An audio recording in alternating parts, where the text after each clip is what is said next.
took the street rap to the mainstream, and it also, and people forget. I remember this shit. I was talking about this the other day too. It wasn't always a lot of your shit that you hearing was actually named by non-melanated people. If I ain't mistaken, gangster rap was named by the news media. They coined it gangster rap before anybody else did. They knew what it was, just like for a long time back in 1973. In 1973, when the first brother got his jacket snatched and beat the hell out of him at the Hollywood Palladium, that was a big party given by Soul Train, and that was the first time the word Crips had been used in any type of media. And they couldn't figure out whether it was because back then Crips carried canes. And I remember the news saying something to the effect was, is it crib or crip? And why is it crip? What does it mean? Is it short for the word cripple? And that's how this shit kind of started getting its legs. Because one thing about the mass media, they're gonna label some shit so they can package it and send it back to you. They're gonna label some shit and they're gonna package it up, and they're gonna give you some shit so you'll know when they talk about it, you'll know what they're talking about. They give you gangster rap, they give you hip hop, they give you all these different languages, different terms, so that now the shit can be packaged. And now I know what it means. It's hip hop. It's that gangster rap.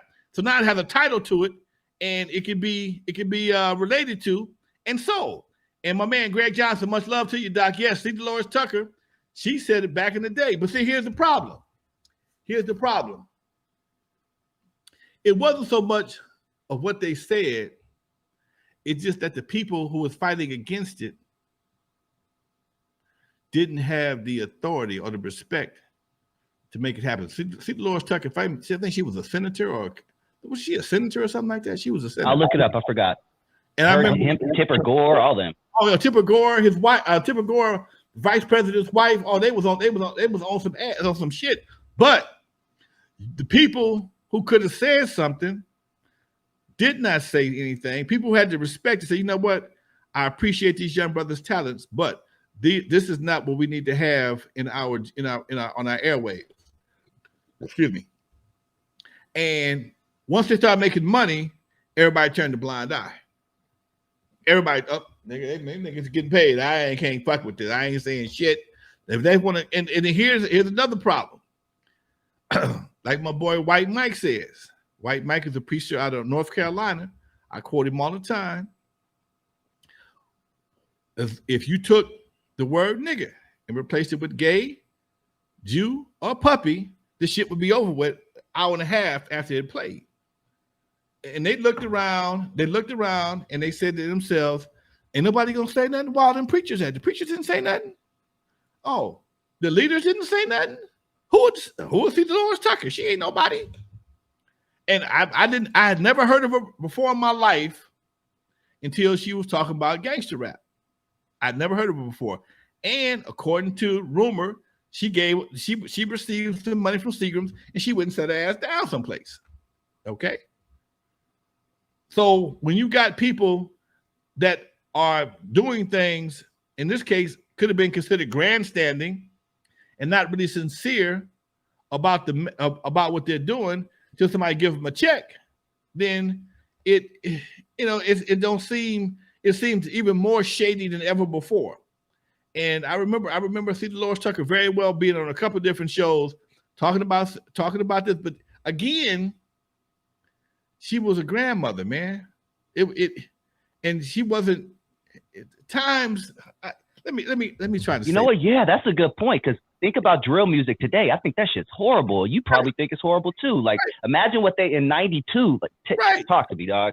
Because she was like a grandmother, man. So if younger people had stood up against it and rebelled a lot more, maybe it wouldn't have happened. Because they weren't, like I said, they did catch a lot of feedback, a lot of negative feedback. Even when the few shows we did together, they wasn't checking for them like that. People were still checking for Wrecking Crew. They wasn't checking for N.W.A. and Eazy E like they were. Man, we ain't got there yet. And that's the part that people always tend to forget. It was a very rough period in time when it came to them first getting off the ground. And it wasn't until the 92 riots, shit kind of changed.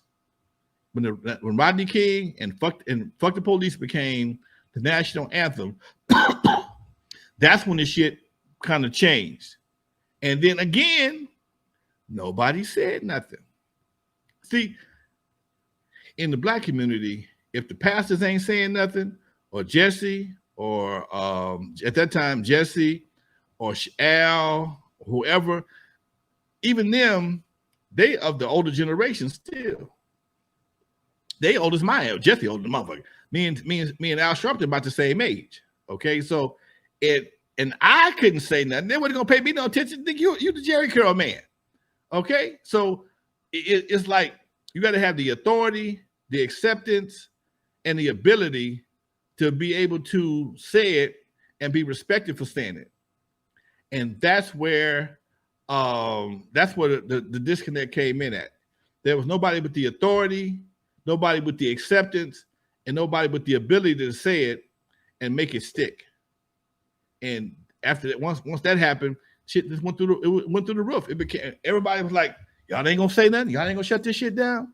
Because I know one thing, if it was some Jewish kids saying that shit, they wouldn't be on the radio. If it was some gay kids saying that shit, they wouldn't be on the radio.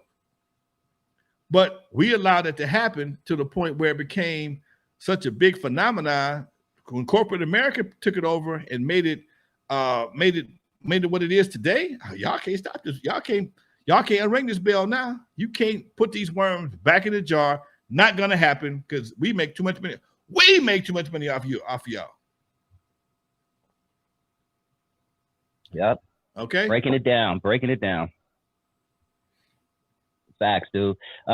We talked about how we went from the word, talked about this extensively, and I'm bringing it up because of N.W.A, Niggas with Attitude. It was such a hard-hitting name back then. We had a conversation actually on Thursday on your show. I think it was either Thursday or Friday. I ended up calling in with you and Dr. Dre. Right. You guys check that show out, man. It's a really, really fun show.